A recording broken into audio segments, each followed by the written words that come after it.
Professional. Yeah, hello and welcome, Matthias. Welcome back. So finally, we have another tool talk. Fantastic. Yeah, I'm super excited. We had a bit of a break, but as you said, we are back and lots to go through. Lots of new stuff that's come up in the meantime.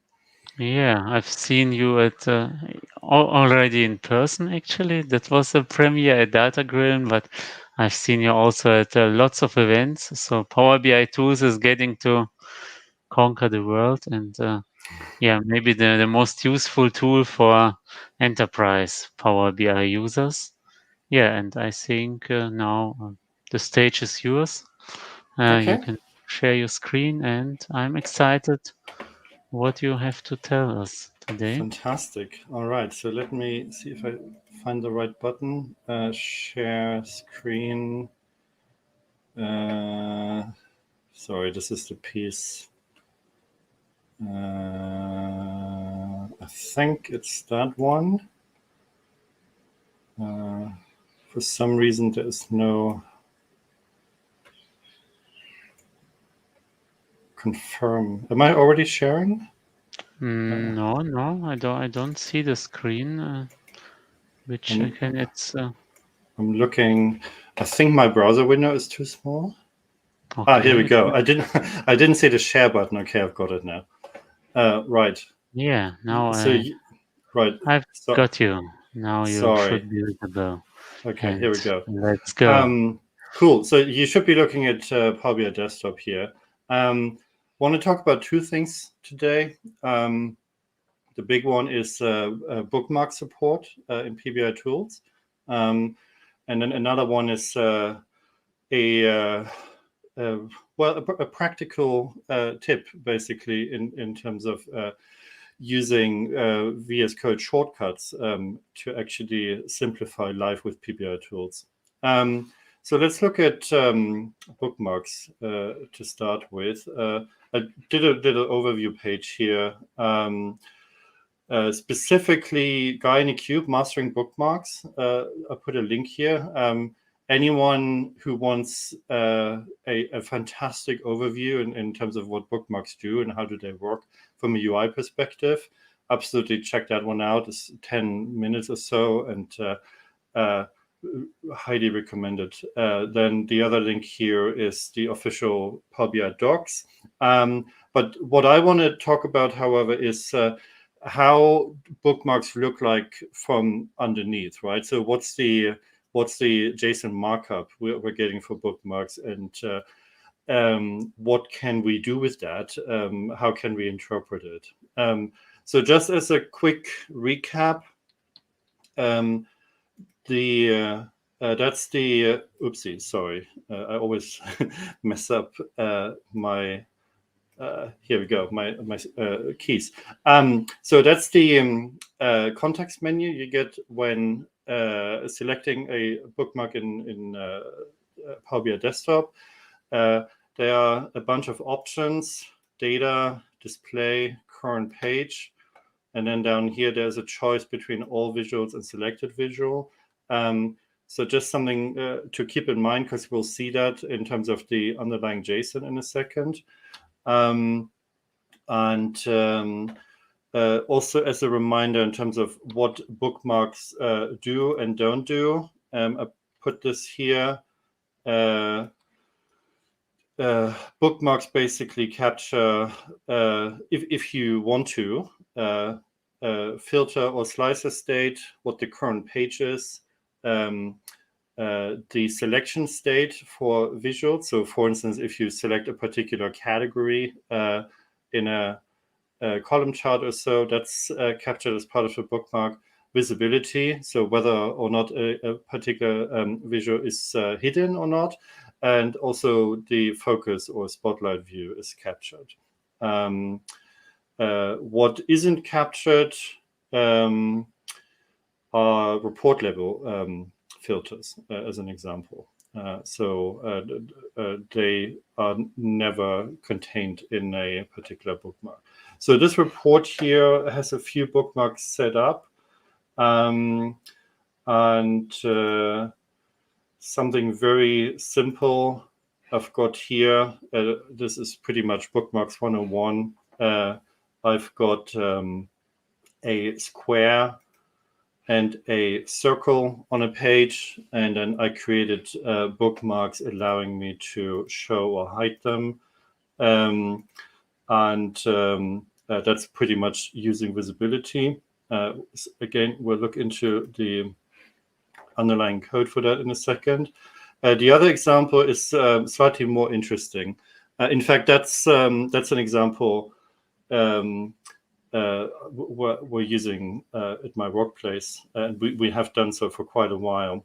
So the business problem here is I want to allow users to interact with date selections in two different ways. I want to allow them to do relative date selection, so basically using the relative date slicer we're looking at, but alternatively, I want to allow them to actually use a hierarchy. That effectively is not only a different view mode as far as the slicer is concerned, but it also requires the slicer to actually have different fields, right? So if we're looking at the fields which are used here, we've got fiscal year, fiscal quarter, fiscal month, obviously. If I go back to that one, I only have my date field here. Again, that's not something which bookmarks would allow you to do, right? A bookmark captures all sorts of visual state, but it will not allow you to actually change which fields are selected, which means the only possible solution for that is that you actually use two separate slices, and you use bookmarks to toggle back and forth between them. One of the tricky bits here is to ensure that whilst, for instance, the relative date slicer is hidden, it also has to be reset, otherwise it would still be effective in the background. So that's another example. Looking at a spotlight bookmark, we've got that here. Always important to reset the focus mode before doing anything else. Otherwise, as you can see, other bookmarks would still take effect, but sort of hidden in the background. So those are a few examples. Let's look at what that looks like in terms of the Json code. So if we go here, and let me also make this a little bigger for your benefit. So first of all, prior to the latest version of pbi-tools, there was very limited support for bookmarks. So I'm basically looking at the report we've just looked at in PBI Desktop, and until and including RC1, bookmarks are basically extracted as part of the report level JSON, the report level config file, right? That one. And you can see here, just looking at the line numbers, it can get pretty wild, right? So basically in here, this is where all my bookmarks are encoded, and I basically have 1160 or so lines of code. That is not very manageable, as you can imagine, right? I mean, obviously there is a structure in here, and I can see, for instance, I've got two bookmarks at the top level. So one of them is called Dual Slicer, which happens to have some children. So those are nested bookmarks. The other one is called Spotlight. That one doesn't have any children. That is basically a bookmark on its own. But again, as you can see, there's a lot of markup in here, and it also means you basically get merge hell if you collaborate on the same report and different people change bookmarks. You will have changes all over the place. So in order to address that, and that's what we're looking at exclusively today, the latest preview, which ultimately is going to come out as RC2, has a dedicated bookmark subfolder within the report folder. There we go. And that one basically expands the bookmark payload and the various JSON definitions into a folder structure that represents the hierarchy within Power BI Desktop. So if I bring this report back here and just make this a little smaller. So over here we can see I've got 3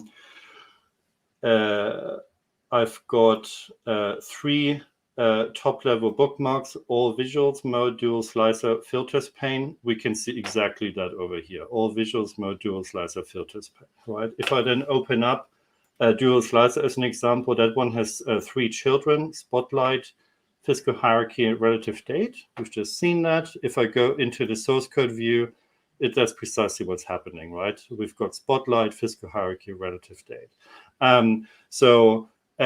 Basically finally closing a gap here as far as bookmarks are concerned, but not getting the exact same granularity and visibility we've had for other parts of the report in the model previously.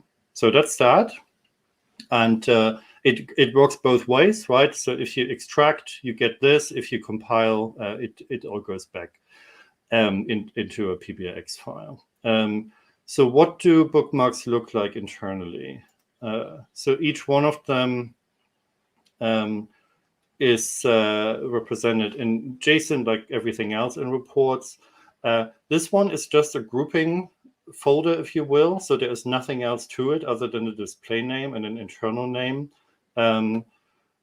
Only bookmarks that actually do something have a bit more to them. So let's have a look here at this one. All right, cool. So this is the relative date bookmark. Remember that one does 2 things. It basically shows the date slicer that happens to be linked to the date field, and it hides the date slicer that is linked to a date hierarchy. And it also resets the date hierarchy slicer, right? So basically it has to do 3 things. So let's look at how it's doing that. First of all, we've got options here. Remember when I showed the introductory slide? In fact, we can see that over here as well. So relative date. So over here, we've got data, display, and current page enabled. Sorry, I need to look at this one. Right, we've got data, display, and current page enabled. And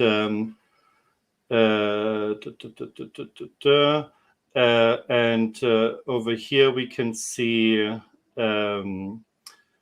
that it says suppress data false. So we basically have a sort of reverse logic here. Suppress data false means data is enabled, right? So it's not suppressed. False happens to be the default here. So it basically means that all those options are currently enabled. So the Power BI Desktop doesn't always emit every single property here unless it's actually set to true. So the other thing we have, apply only to target visuals. Can we see that here? Yes, selected visuals, right?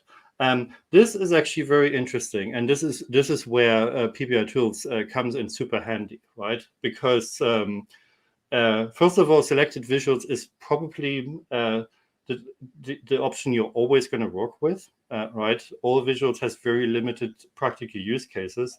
But what Power BI Desktop does not give you, or at least I haven't figured out how you would find that. Once you've created a bookmark with selected visuals, there's absolutely no way for you to figure out which ones were selected, right?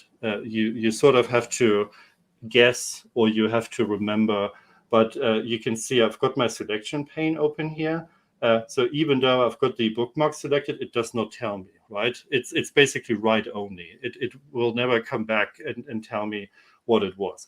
So this is one very important practical use case already, because looking at the source code, I can see those were the two visuals selected, right? Now, unfortunately, only the internal IDs are provided here, but it's not a big deal because you can find them quite easily. So if you go to the dual slicer page and visual containers, it's relatively straightforward because we only happen to have three visuals here, and the third one happens to have the ID in the folder name. So that basically means we know for sure that it can only be the other two which are captured here, right? So you have to be a little bit of reverse lookup, if you will. If you want to see this for sure, go into the visual folder, go to config, and then up here we've got name. So that's D911 for that one. And here we've got 884E. If we then go back to our bookmark, we've got D911 884E. So that's how things are linked together. And the only other thing left here is basically effectively a snapshot of your entire report. So this is what bookmarks do, right? So when you create them, it basically takes a snapshot of the current state of your active page, as well as all the visuals that were on that page when the bookmark was created. Quite important to know, right? Because you can see the page has three visuals. My bookmark has three visuals, even though I've selected to only apply the bookmark to the two visuals specified here. I still have A7B, the column chart. I still have that in here. That's one of the reasons why the entire bookmark payload is so gigantic, because it always captures everything, even though it's not needed. So that's that.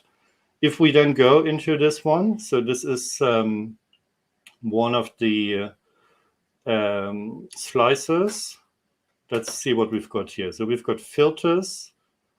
Then we've got the visual definition, where we've got objects, active projections, expansion state, and then down here we've got display. So that's actually the key thing, right? Remember, the bookmark needed to do three things for us: hide the other slicer, unhide the relative slicer, and reset the Fiscal hierarchy slicer. So this is how the hiding is happening, and then the reset is happening via filters. So those are visual level filters, and we can see that filter is for fiscal year. This one is for fiscal quarter. And then this one is for fiscal month. There we go. And because I'm only referencing the from, if you will, I'm only referencing the field as opposed to also specifying some values that effectively resets any filters on those three fields. So this is basically what we've got here. If we then go to the other slicer, the one that's meant to be seen, we do not have the hidden property here, because the default is not to hide, right? So that one only shows up when you're actually hiding something. And so this is what we're getting here in terms of the visuals. We also have page level filters, as we can see. they are always captured, but they're only in effect with the data option enabled, and then we've looked into this one already. So going to the Fiscal hierarchy bookmark, we will basically see exactly the same thing, just with the hidden property set slightly differently. So here we've got those two target visual names. We've got apply only to target visuals. We've got suppress data false, do not suppress data. And then we can see here, this one is now visible, and that one, by contrast, is hidden. So here we go. All right. So one interesting thing, which again is something you can only tackle with pbi-tools by basically hacking the underlying source code,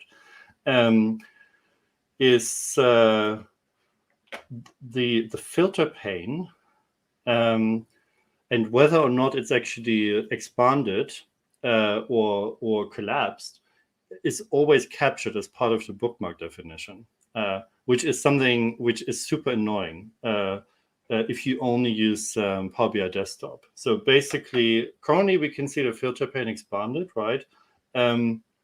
If I collapse it, I'm looking at this from a user point of view now, right? I'm the end user. I don't want to have to deal with the filter pane. I just want to focus on the actual report page. And then as a user, I'm selecting the fiscal hierarchy. Look what's happening. The filter pane comes back. And why? Because when the report creator created the bookmark, they happen to have the filter pane expanded, and so that's now captured as part of the bookmark definition. If they had done it the other way around, if they had created a bookmark with the filter pane collapsed and the user had expanded it and wanted it to be kept expanded, the opposite would happen, right? So even though the users expanded the filter pane, it would actually then be collapsed. So this is, from my point of view, definitely a usability problem in Power BI Desktop, but pbi-tools to the rescue, because we can change that. So if we go back to the bookmark definition, there is one section I haven't shown you yet. So this is at the bookmark level. We've got objects here. And this one, outspace pane, happens to be the internal code name for filter pane. Don't ask me why. And as you can see, this is the object name, this is the property, and this is the value, right? So this one says that bookmark for outspace pane sets expanded to true. And again, the reverse, if the filter pane had been collapsed at the time of bookmark creation, it would say false here. So what I can do now, I can actually go in here and simply remove this whole thing, like so. Basically just keep an empty object there. And if I then go and save and compile that into a new PBIX file, that problem will be gone, right? So why don't we do that? Let me save, and let me make sure I do it for both of them. So fiscal hierarchy as well as relative date. Let me go here, remove that whole guy. Right, so, and let me then compile this. So pbi-tools, oops, that looks weird. What's going on? All right, PowerShell is a bit funny today. Here we go. All right, that's better. So pbi-tools, compile bookmarks, and I don't want to overwrite my file. Sorry, I think it's out folder, out path. Sorry, I couldn't remember the exact syntax. So let's do it again. pbi-tools, compile. Right, so out path, let's do bookmarks demo.pbix. There we go. Right, it only takes a second. We can see there's a new file here. So if I now go and open that and open bookmarks demo, and then use those two bookmarks, no matter whether or not filters is expanded or collapsed, it will always stay the way I want it to be as a user. Here we go.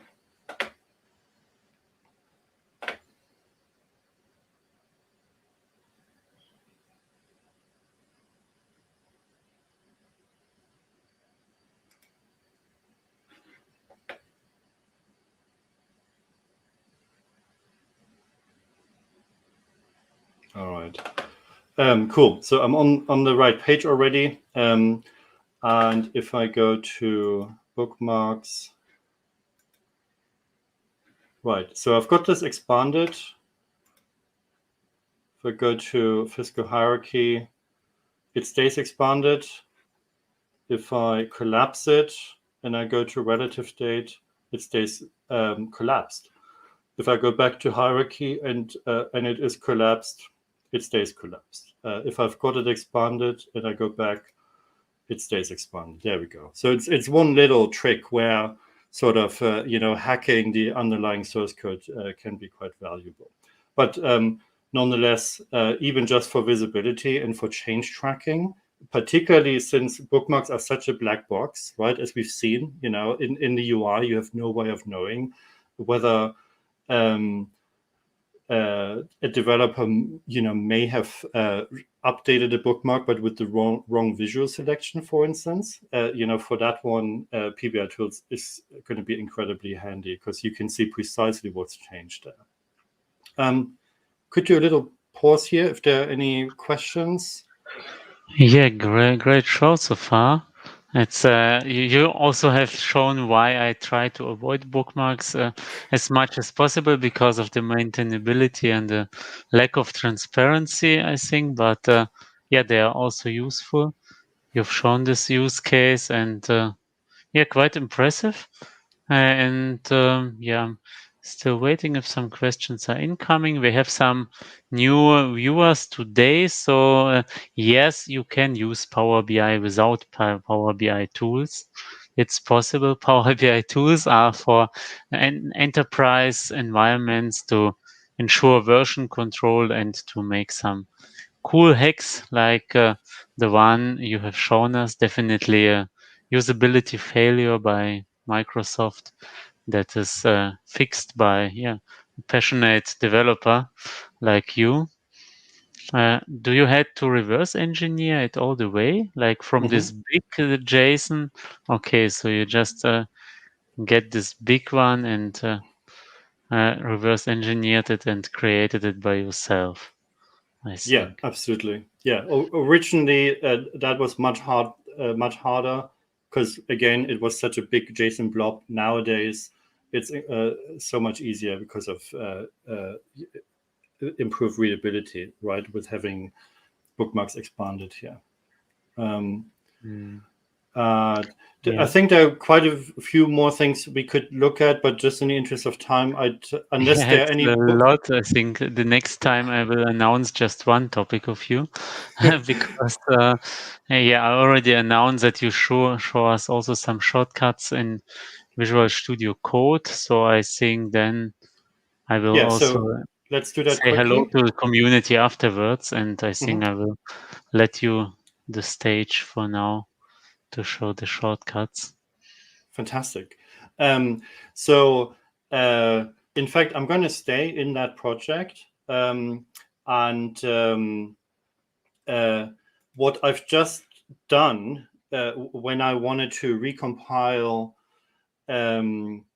my sources back into a new PBX file was obviously a bit fiddly, as you've seen, right? I had to remember the exact syntax for pbi-tools compile. Wasn't quite sure what one of the arguments was called. And so in a practical workflow, that's not ideal. So what I wanted to show is how can you actually automate that and turn exactly that action into a shortcut where you don't have to remember anything other than the shortcut. So that's precisely what I've done here, using the powers of VS Code. So if we're just cleaning up a little bit, VS Code allows to define tasks. To define tasks, period. And a task can be anything that can be automated, by either invoking a VS Code built-in function or by even running an external tool, right? And tasks can be when they're defined, which you normally do at the project level. So they basically stay with your project and they stay in source control. Tasks can be invoked if you go into the command bar and then basically look for run task. That happens to be showing up right at the top because it's the last command I've used. Clicking on that gives you a very nice interactive selection of the various tasks you've got available in your current workspace. So you can see I've got pbi-tools compile, the thing I just had to type in. If I hit my enter key now, you can see a new terminal pops up down there, and everything just happens automatically. I basically I'm done. I've got my latest sources compiled into a new PBX file, bookmarks compiled. And in fact, I can run this as many times as I want. Here we go. I'm recompiling it now. I've got the override option selected, which means whatever my latest sources are, it's always they're always going to be used, and the file is going to be replaced. So let's have a look at how that's being defined. In fact, very conveniently, we've got this sitting right here. So it's all in JSON. The world lives on JSON nowadays, and in fact, I'm just about able to put it on my screen here. So first of all, we've got a label here. That's the one we just saw in the dropdown. We have a command specified. So pbi-tools I've got on my path, which is why I don't need to specify where pbi-tools actually lives. I literally just put that as a command. In conjunction with the shell type, it will automatically look up my path variable. Then I've got arguments. Basically all arguments which I would normally specify on the command line need to be specified as an array. So I've got compile, which is the command. Then I've got /bookmarks, which is my local folder. Then I'm specifying a custom output path, and ultimately I'm also specifying the override flag, which allows me to automatically overwrite an existing file. So that's happening here. And everything else is basically just some extra tweaking. So for instance, down here, I'm saying this particular task is getting a dedicated panel, which means whenever I run pbi-tools compile as a VS Code task, it will always output into the same panel within VS Code. And then the other thing, which makes things even more interesting, this guy here. So I'm specifying this is a build task, and it's also the default build task. So basically, VS Code, obviously, because it's used for software usually, it has the concept of a build task built in. And that one happens to have a default shortcut, which is, let me just show you how to find it. So if I do F1 and then type build, down here, you can see run build task. The shortcut for that is Control-Shift-B. And that's the default. That's what ships with VS Code. So if I go out of this and then even remove that and all of that, and if I now do Control-Shift-B, as you can see, it automatically runs my pbi-tools compile task. And again, from my point of view, build is probably the closest to pbi-tools compile when you're sort of in the context of a pbi-tools project. And now it's even easier. All I need to do is to remember Control-Shift-B, and I can run this as many times as I want. And pbi-tools will always do the job for me. So that's that.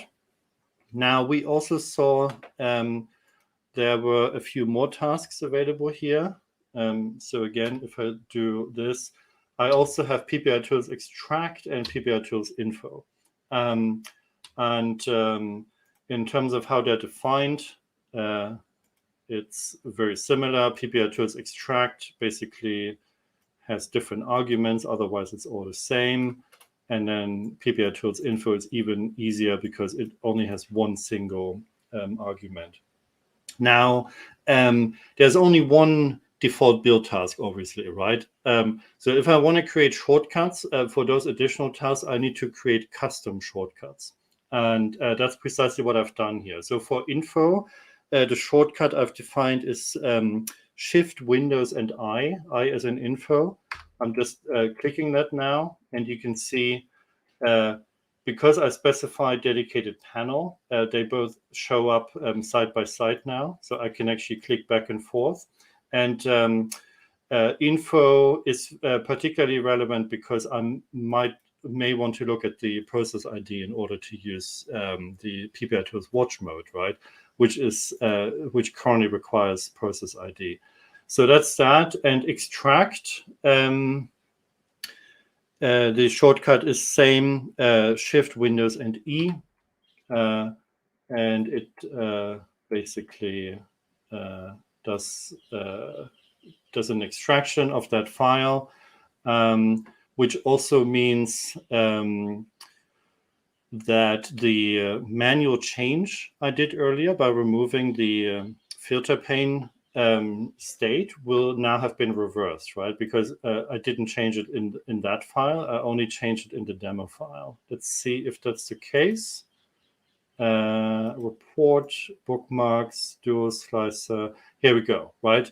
So there are no changes showing now because it's effectively been reset to the state that was under source control earlier. So how did I define those custom shortcuts? If you go to File and Preferences, we've got keyboard shortcuts here, Control-K, Control-S. That one opens up a page which gives a full listing of all shortcuts currently in effect. Default shortcuts, extension shortcuts, and user shortcuts. Because I set a run task shortcut, you can actually type that in here in order to get it filtered. And then we can see very nicely that Shift Windows E and Shift Windows I happen to be user shortcuts. And those exist at the it's a bit funny, but those exist at the user profile level. So basically, you define those shortcuts not at the folder level, but for your entire user profile, unfortunately.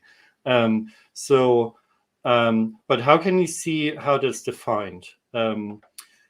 Again, if you go in here and type keyboard shortcuts and open and select the JSON version, you actually get access to the key bindings file, which, as you can see, happens to be in your user profile. And that one is basically a JSON array where every individual shortcut defined is specified as a JSON object. So key is what is my shortcut, command is, in this case, one task, and then the argument in that case would be the task name.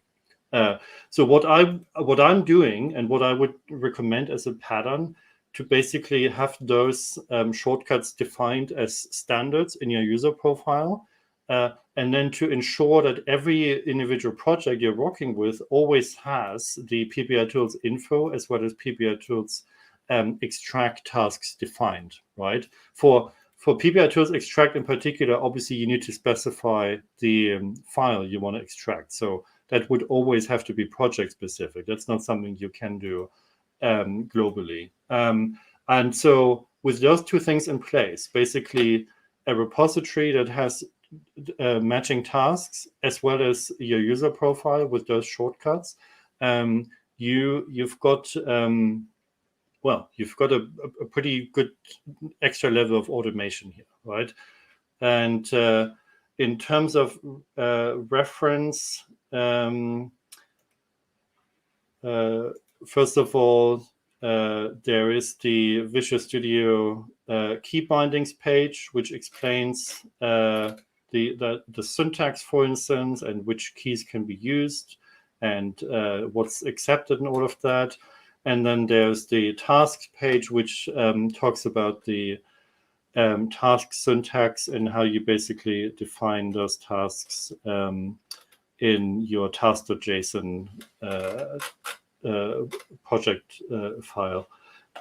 So I can recommend those two as a reference here. I'm more than happy to actually share both this one as well as that one publicly so that anyone interested can use that as a template. That's what I had with respect to shortcuts. Yeah. Thanks again for sharing your knowledge. So we should not forget you're sharing this for free, and I hope someone from Microsoft will watch it and see. Okay, there is actually a demand to have better DevOps in a Power BI environment than we actually have right now.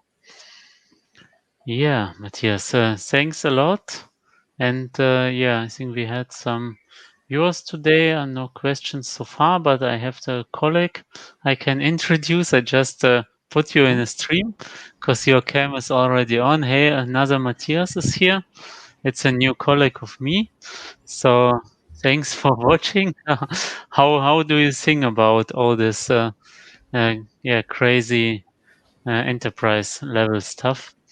It's super interesting to me, but also super new. So yeah, I'm really impressed what you can do really in the back end of Power BI and how you can change so many parameters. That's really fascinating, and still got a lot to learn. And yeah, I'm really looking forward to it.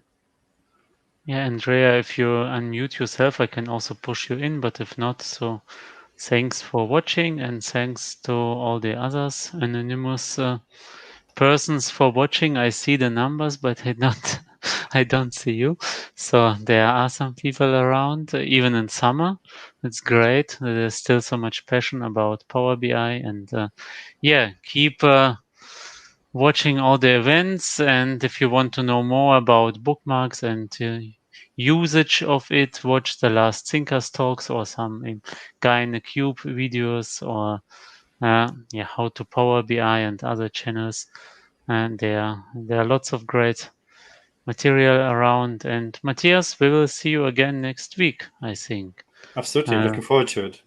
You already have some topics to announce, or do we have to decide spontaneously when you Will create. it's well, given my current focus, it will probably be DevOps and data sets, because that's what I'm very heavily working on at the moment. But we haven't decided yet, so Okay. stay Cool. tuned. Yeah, all right. So, yeah, thanks, Matthias. Thanks to everyone for watching, and see you again. Thank you.